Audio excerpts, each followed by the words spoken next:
I want your honest opinion about some simple things about reality and spiritual things, right? So number one would be, do you guys think it's fact or fiction that we live in a binary or more system, meaning we have more than one sun? Do you think that's fact or fiction?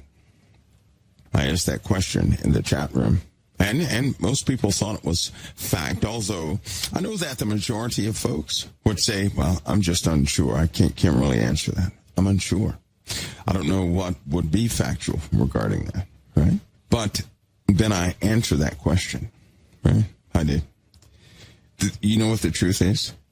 We live in a more than a binary system. We have two stars, and one of them is not Jupiter. Somebody said is Jupiter one of the stars that's in this system.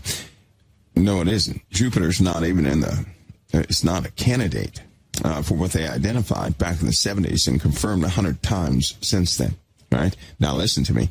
That means since the 70s, 100 times, there have been two stars that have been confirmed as being locked in with our sun, right? And through analysis, in fact, they have a dedicated network for this thing.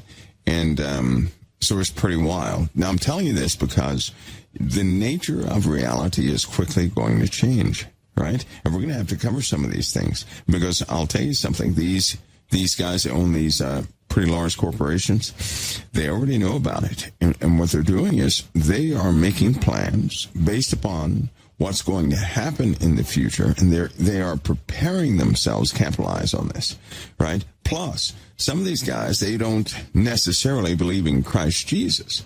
But what they do believe in is they want their children to be able to have full reach of what we're about to experience.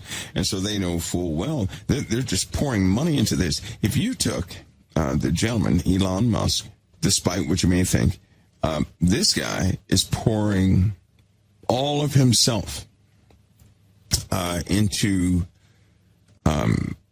having humanity, right, not be limited by space itself. In other words, he really wants humanity to traverse the stars. Elon Musk does. And so everything he's doing is going towards that goal. All right.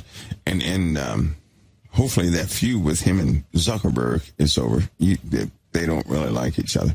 I believe it was Musk said that Zuckerberg was kind of creepy. Facebook is creepy. But, well, those are my own words. That was his sentiment. But these guys believe in this. But not only Elon, right? Not only him, but he's backed by JPL. He's backed by European space agents. In fact, he's backed by all of them. He even works with some of the ones that we would call enemies, like China, right? And so this guy has his hands in the pot on so many things. And basically, when you guys do understand that he has a photographic memory. By the time he was, I believe it was 12, he memorized the encyclopedias, and he wrote his first game on a computer by the age of 12. He taught himself programming, so he's extremely smart. He's extremely smart, and this guy really has his mind set on traversing the stars, which means he has the inside track on quite a few things. Okay, but not only him. If you take note, NASA, JPL, all these guys have gone silent. You don't hear anything about them. And likely because they've been pouring all resources into Space Command, right? Space Command has a very direct position. NASA used to have the responsibility of planetary defense. Do you guys know this? That's what NASA's job was. Not sending people to the moon just to go, see what's out there and this, that, and the other. No. They had a job, planetary defense. They are part of our defense network. And because space is so dangerous. And, for example, China, right? The media is finally catching up with these crazy people. It's so funny because months ago we mentioned a few things about China, right? Do you guys know how much flack I caught over that when I said that, as Americans, we are prideful, we're not hungry, and other countries have surpassed us. Well, what did I say that for? I opened up a can of worms so big, right? We have been surpassed as far as technical skill sets and so forth. So, the media finally caught up. Today they released, they were talking yesterday. Here's what this is so funny how they dovetail from conversations that really catch momentum. Because now that China is threatening Taiwan, people want to know about China. And so even some of the talks that we had, when we mentioned China, some of the statements I had were quoted by me, stuck on the internet. And so China is a searchable subject that's gaining ground. So then yesterday, between yesterday and today, here is what you'll begin to hear. U.S. inside the U.S. intelligence agency, they have been warning, right? They've been warning. Now listen to this. They have been warning the government that China already surpasses us as far as their war mechanism, let's call it, and technical skill sets, and their weapons, right? So that means we are way behind China as far as weapons. They're finally admitting this. And it's so funny because that hypersonic missile test, you remember, guys, when they had that, and we talked about China having hypersonics weeks before this stuff let out. And we talked about this last year. Well, they're also finally coming out. You guys are about to learn that China has conducted hundreds of tests with hypersonic objects, to say, going around the earth. Isn't that funny? You're about to learn this. You're about to learn how this is what they're going to say. It has made those inside the command structure of the U.S. and the intelligence agency nervous. China has for the last, listen, here it comes, for the last 10 years. That's what you're going to learn. For the last 10 years. And there's something. So they're finally having to spill the beans on some of this stuff, right? Because here's the truth. If you had a neighbor, and your neighbor loved his house, and the years went on, and he loved it, so he had it perfect. I mean, he worked on it day and night. The whole neighborhood said, wow, this guy does nothing but work on his house. But after the end of a long time, his house was just like he wanted it. And it became a marvel to the entire neighborhood, right? And so he sat as a king for 30 years. But you had left the neighborhood. You come back at 30 years, and his house is decrepit, right? It's still painted. Looks nice on the outside, but you notice cracks in the structure. Some of the shingles look weakened and are tilting up in the wind, which means it looks good on the surface. It looks like it's about to fall apart, right? Because you observe the cracks underneath all the beauty. Nobody's working on his house. He's enjoying his hard labors. And can you imagine coming back to your neighborhood and you talk to the guy, and the guy says, well, many years ago, I built this wonderful house and I completed it, and this is exactly what I wanted. And so all I do now is enjoy it, right? He just messed up, because underneath anything you build, it doesn't matter what you build, underneath, the materials do not last forever. They have to be either upgraded, replaced, something of that fashion. You're going to have to do that because materials degrade. So you can have something beautiful for a while, but it will not endure. And if you're not hungry, if you don't have that same mentality, that same goal set, that same motivation, you're going to sit down, right? Whatever you built is going to begin to crumble from the inside out. But your rhetoric is going to have everybody believe everything is fine, when in between that beauty, you're going to have a weakened structure. Why? Because you're doing nothing. You're doing nothing. When you first have a structure, you start rebuilding a home. You start testing out the foundation. You want to know how strong the walls are. You want maximum efficiency on heating and cooling and this, that, and the other. You want absolute security. You want conveniences for everybody, and you want the materials to be fine-tuned, right? That means you strip the paint and everything else. You sand, you fill the wood, whatever you have to do. And then when you're done, it looks good, but there's a such thing called maintenance.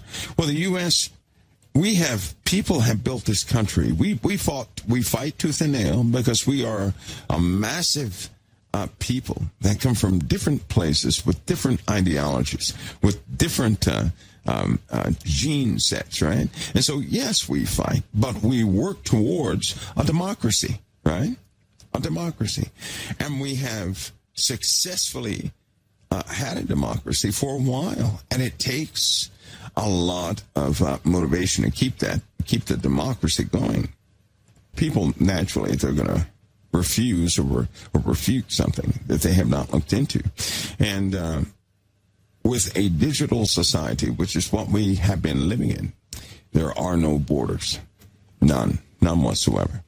And the reason why there are no borders is because when people begin to communicate, nation to nation without borders, they also begin to compare, right?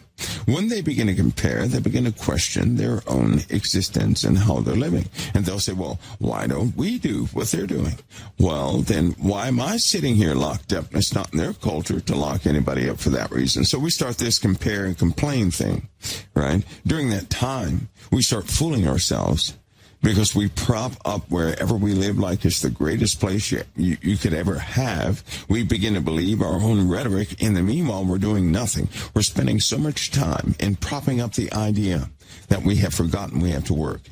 During that time of this digital community, people began to close themselves off. In other words, a person in Florida would deny their neighborhood. They would deny their family and everybody else and envy somebody in Egypt, right? So they would totally neglect everybody around them and aspire to have what somebody has in Egypt. And the people in Egypt would aspire what somebody has somewhere else, and so on and so forth. So no one has contentment. This begins a huge degradation of morals, of values, of care, of simple communication. And you know that communication has been lost, which is why when you're talking to people these days, especially young people, right? You talk to a young person, I guarantee you in the conversation, there are going to be pauses. Somebody's going to say, well, what do you mean? What are you talking about? Well, what does that mean? Because the communication is broke. And this degradation, right, has been all over the place. Now, it's finally worked up to the point to where we are at today, and another confession is coming from the media. Da-da-da. They're catching up, guys. Okay, so we talked about a system, and I briefly touched on this the other day. We talked about a system from this digital community, which the beast would utilize in its full capacity to bring everybody on board, right? And that no one would stop it.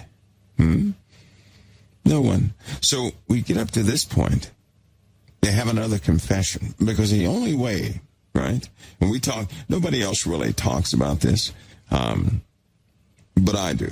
The only way to get people to switch to another system is to prove that the system they're living in has failed. They had some surveys they conducted over the last 3 months, right? 3 months. And within 3 months, you have 80% of the people that came back in those surveys that believe we are in a failed democracy. Do you understand the implications of what I just said? A failed democracy. Do you guys realize what I'm telling you? This is what they believe, that this is a failed democracy. Listen to me. For a person to believe this is a failed democracy, they really believe there is no fix. They really believe it has become useless. They really believe it's broken beyond repair. If a person ever believes that, then their ideologies are going to be mutated for another type of leadership, another type of lifestyle. Do you understand that? Which means we have a gap. We have a pretty big group of people who no longer believe in the value system that we're living by or attempting to live by. They don't believe it. This goes for immigration. This goes for common. This is why they keep saying this to fund the police thing. And you have these young people, right, who are coming up with these ideas, not the old people. These are the young people. The young people come in and say, what do we have police for? Why do they say that? Because they are disconnected. They grew up in a world where there were no barriers and everybody's one people on the computer, right? On the computer. Well, the computer has safeguards because you don't physically interact with the other individual. You don't have to put up with the other individuals 24 hours a day. So you don't really know who's on the other side. You only see what's being presented, and you can utilize your imagination to make up any place you want, any construct you want to put those people in. Each one of you have an individual idea of what this experience is like. You're the one dictating what the experience actually is. I'm talking, but you're creating the reality around this talk. You're creating the environment. That's totally up to you. I have no control over that, nor does anybody else. You do that. And so what people have done on the computer is they have built a world in their own imagination.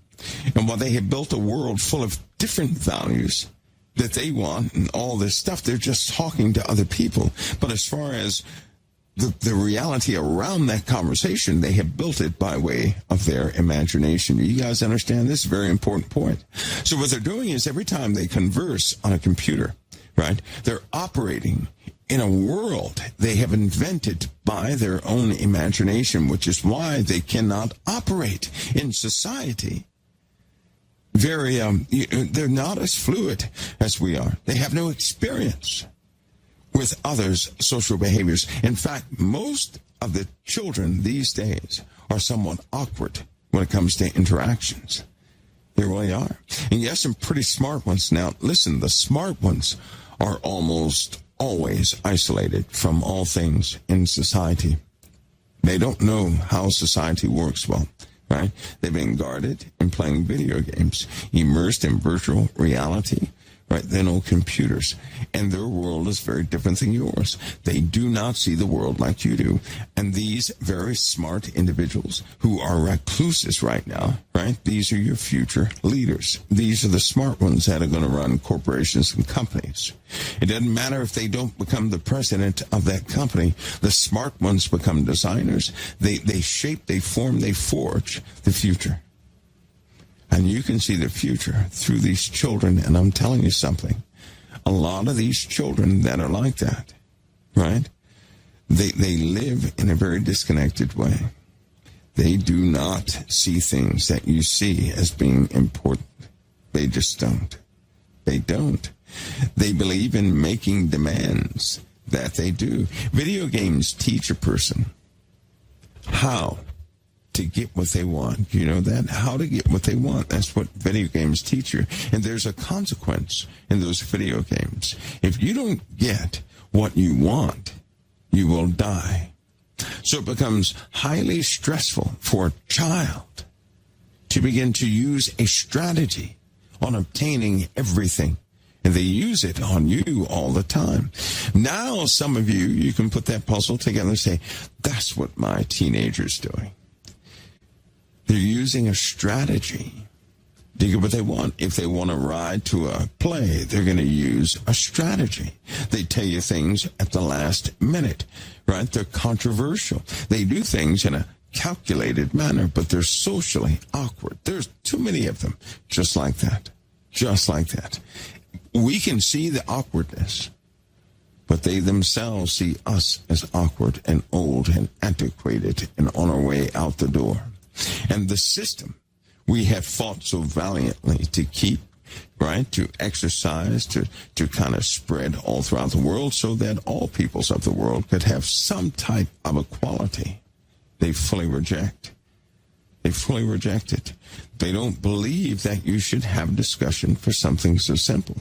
All right? It's kind of like that individual that went to jail, and she leaked some information. That was a news story too, right?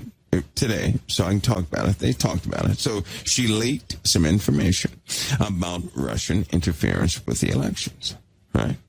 And she said she did it out of love for the country. But that's still a big, big, big problem. And as she, when this person did that, when they leaked that information, that individual, right, as an individual, disregarded all the thousands of other people that could potentially look at the same data she saw, right?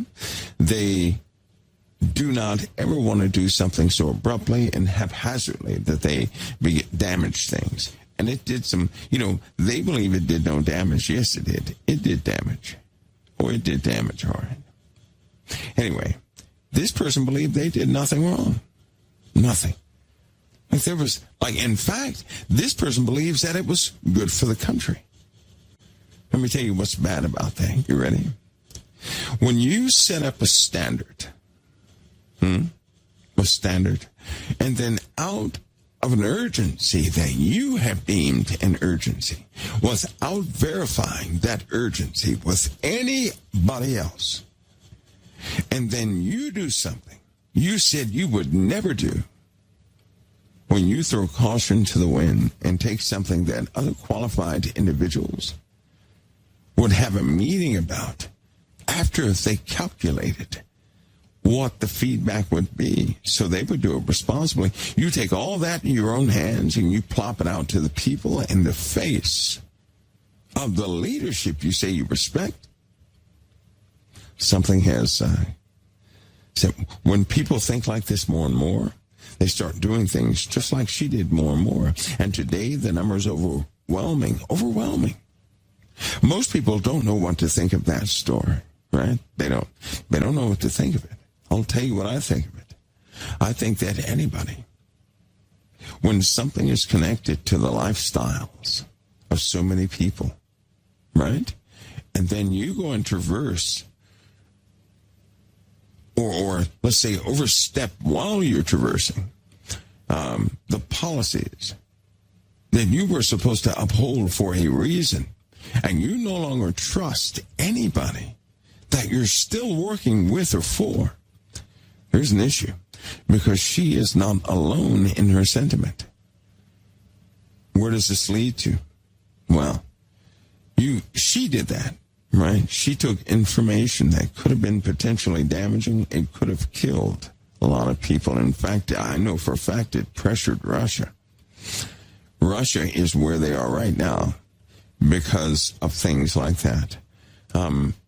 But it pressures Russia, which ultimately involves us anyway, because everything goes in a big circle. And when this takes place, when people begin to disregard, right, discipline itself, when they begin to discard trust in higher authorities, in our case, it will be Christ. Now, how many people have not waited upon the Lord? Because if not, you're doing the same thing this female was doing, this lady was doing, who leaked classified information about Russia. We do the same thing with Christ Jesus. We do. And we got to be careful. Listen, let me tell you how. The Lord wrote down, he already had written to us how we should wait upon him. In our genius, right? In the times where we said, well, I have to handle this right now. It can't wait. We're doing the same thing she's doing. We're deeming a situation so critical that we have no time to stay the course. And we have to deviate from that course, take matters into our own hands, and obtain a solution any way necessary. And we always tell ourselves, we have to do this.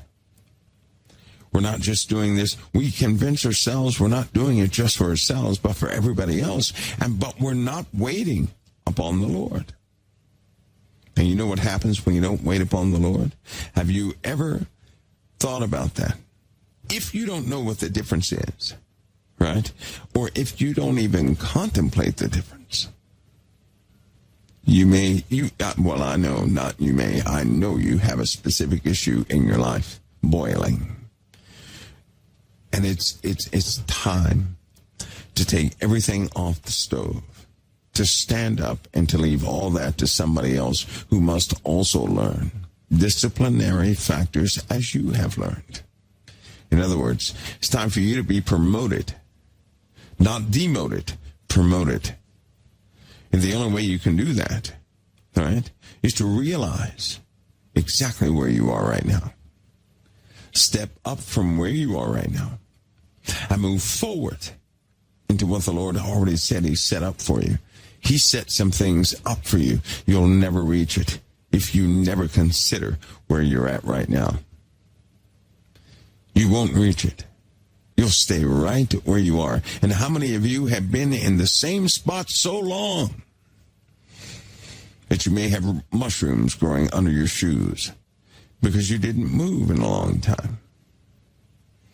Some of you want to move right away. You know you've been stuck in the same place for a long time. You know it, right? So much so, you pray, Lord, what are you doing? I got to get out of here. But then you know you're in the same. It's time to move.